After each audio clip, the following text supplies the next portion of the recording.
Normally tense होता है, तो टेंस की बात करेंगे हम। टेंस होते हैं 3, एक होता है प्रेजेंट टेंस, पास्ट टेंस और फ्यूचर टेंस। ठीक है ठीक है। अब प्रेजेंट टेंस जो होते हैं इनके 4 पार्ट होते हैं, इनके 4 भाग होते हैं प्रेजेंट टेंस के। ठीक है, प्रेजेंट टेंस के 4 भाग होते हैं। There are 3 types of present tense. Number 1, number 2, number 3, number 4। Number 1 है प्रेजेंट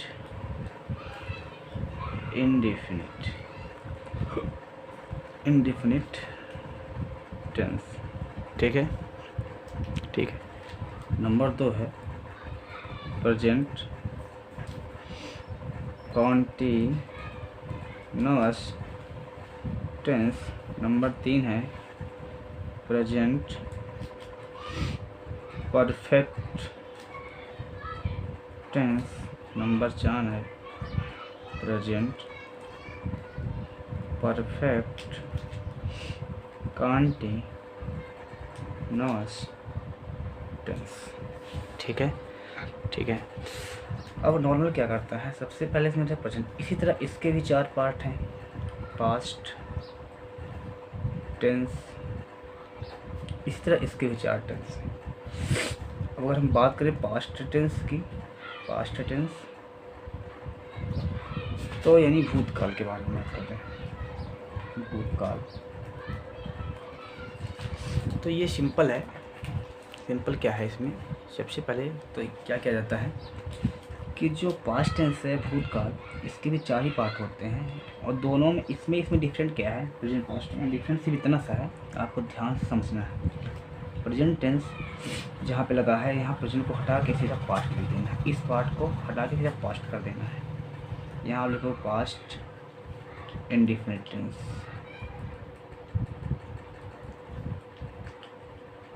इस प्रेजेंट को हटा के past continuous tense, past perfect tense, past perfect continuous tense. ठीक है। Number 2 past continuous tense. Number 3 past perfect tense. फिर number 4 past perfect continuous tense.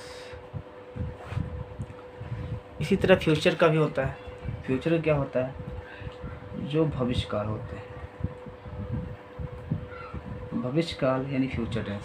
Future tense में क्या होता है कि इसका जो पार्ट होता है सेम इसी तरह होता है, बस इक्वल क्या होता है कि आपको पास्ट हटाना है, वहाँ फ्यूचर लिख देना है। प्रेजेंट पास्ट फ्यूचर इस वर्ड को चेंज करना है, बाकी indefinite perfect tense perfect continuous tense ये ऐसे उतर जाएगा। ठीक है ठीक है। ये नॉर्मली आना चाहिए, अगर नहीं आएगा तो आप पता ही लगा पाओगे कि कौन सा टेंस किस टेंस का है, पहली चीज़। दूसरी चीज़, सबसे पहला फर्स्ट इसमें है प्रेजेंट इंडेफिनिट टेंस, तो हम पहले प्रेजेंट इंडेफिनिट टेंस से स्टार्ट करेंगे। पहला प्रेजेंट इंडेफिनिट टेंस है तो प्रेजेंट इंडेफिनिट टेंस से स्टार्ट करेंगे। चलो मैं कुछ एग्जांपल्स आपको समझाता हूँ। जैसे टेंस आने के लिए हमको 3 चीज़ आना ही बहुत इंपॉर्टेंट है। 3 चीज़ अगर आएगा तब तो हमको टेंस आएगी, अदरवाइज नहीं आएगा। नंबर 1 सब्जेक्ट, जो सबसे पहले होता है। नंबर 2 वर्ब, जो हमेशा लास्ट में होता है। नंबर 3 ऑब्जेक्ट, जो कि बीच में होता है। अगर इस तीनों को पहचानना हम सीख गए, अगर इस तीनों को पहचानना हमको आ गया तो दुनिया का कोई भी कितना भी बड़ा ट्रांसलेशन हो उसको हम आराम से कर सकते हैं। ठीक है ठीक है। तो नॉर्मल करना क्या है इसको, कि अभी आपको नॉर्मल करना क्या है कि सब्जेक्ट वर्ब, सब्जेक्ट मतलब होता क्या, चाहे हिंदी में कर्ता, क्रिया और कर्म, ये 3 पार्ट्स होते हैं। ठीक है ठीक है। जैसे हम किसी भी सेंटेंस की बात करें, कोई भी सेंटेंस मैं ले लेता हूँ एग्जाम्पल के लिए, आपको समझाने के लिए। ठीक है। वह बाजार जाता है, कुछ इस तरह से। ठीक है। तो देखो हर टेंस जो होता है, हर इंसान को पहचानने के लिए उसके नाम की आवश्यकता होती है, इसलिए हर टेंस को पहचानने के लिए उसमें नाम लगे होते हैं, उनकी अलग अलग पहचान होती है। भाई नाम इंसान तो नाम इंसान अगर नाम लें तो इंसान में सभी आ जाते हैं, टेंस का नाम ले तो टेंस में सभी टेंस आ जाते हैं, लेकिन हर टेंस की अपनी अपनी एक खूबी होती है और अपनी अपनी एक पहचान होता है, ठीक है। तो उस टेंस को उसी के हिसाब से हमको सॉल्व किया जाता है। जैसे यहाँ पे वह बाजार जाता है, तो वहाँ पे ये पहला वर्ड है, ये दूसरा वर्ड है, ये तीसरा, यानी ये पहला शब्द, दूसरा शब्द, तीसरा शब्द। अच्छा, हमको हर टेंस में सिर्फ चाहिए क्या, 3 चीज़ चाहिए होता है, सब्जेक्ट, वर्ब और ऑब्जेक्ट। इस तीनों को अगर हम सही सेंटेंस में सही जगह पे अगर एस्टीमेट बना देंगे, इसको सही जगह पे हम रख देंगे, तो हमको ट्रांसलेशन हमेशा आने लगेगा, ठीक है। फिर हमको प्रॉब्लम नहीं आएगी, ठीक है। नॉर्मल क्या है, वह बाजार जाता है। इसमें जो कभी भी कोई भी सेंटेंस हो, कोई भी टेंस हो, जो सबसे पहले आता है, जो सेंटेंस के सबसे पहला वर्ड रहेगा, पहला शब्द रहेगा, जो सबसे पहला शब्द, जैसे यहाँ क्या पहले है, वाह, इसी को हम सब्जेक्ट बोलते हैं। जो सबसे पहले आता है उसको हम सब्जेक्ट बोलते हैं, ठीक है। और जो लास्ट में रहता है, था, थी, थे, इसको छोड़ दो, है, था, थी, थे, ये सबको छोड़ के उसके जस्ट पहले जो रहता है उसको हम बोलते हैं वर्ब। क्या बोलते हैं, वर्ब। अच्छा, अगर बात किया जाए वर्ब की, तो वर्ब इसमें ये वाला होगा, वर्ब हमेशा लास्ट में होता है और सब्जेक्ट हमेशा पहले होता है। अब जब वर्ब और सब्जेक्ट दोनों को हमने कम्बिनेशन मिला लिया, दोनों को हमने मिला दिया, तो बचा क्या, आप एक ही वर्ड बनता है, ये बाजार। तो ये हमारा क्या हो गया, ऑब्जेक्ट।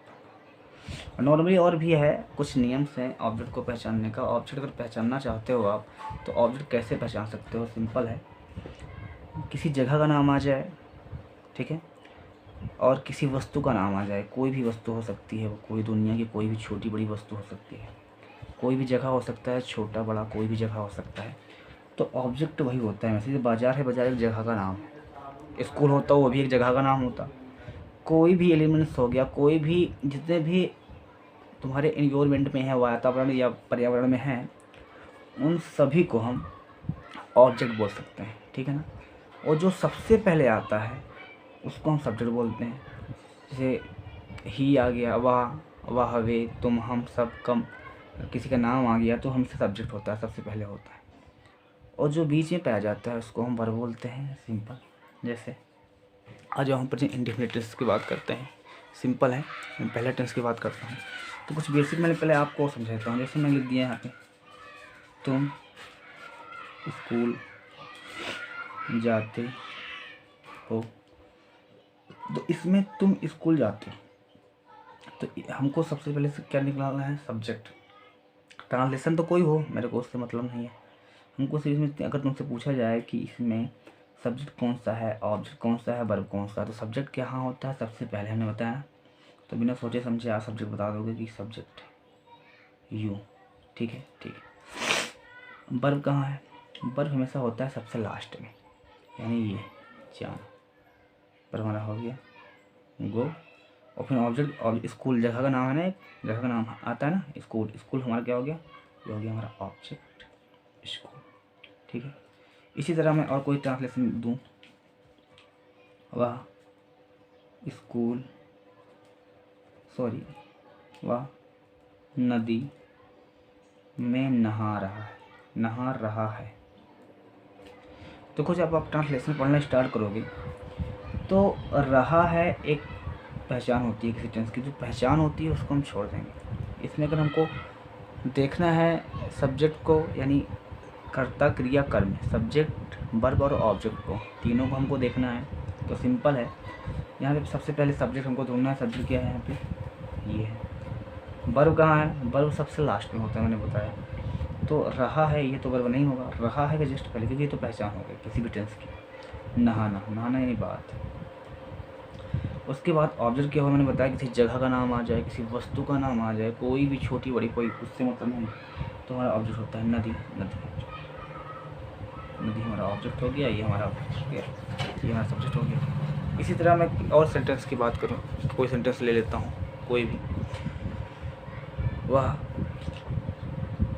गाली तो देना एक अलग चीज़ है। वह मंदिर में पूजा करता है। ठीक है, तो वह मंदिर में पूजा करता है, सिंपल है। सबसे पहले सब्जेक्ट छोड़ लो, सबसे पहले होता है सब्जेक्ट, हमने लिख दिया। मंदिर में ये जगह का नाम आ गया, ये तो भैया ऑब्जेक्ट होगा, ऑब्जेक्ट सबसे लास्ट में लिखा जाता है, ये हमको पता है। ऑब्जेक्ट सबसे लास्ट में लिखा जाता है, पहले कभी नहीं लिखा जाता। और पूजा करना, ये पूजा करना एक साथ में है, तो पूजा करना हमारा क्या होगा, पूजा करना हमारा आ गया वर्ब, और लास्ट में ही आया है।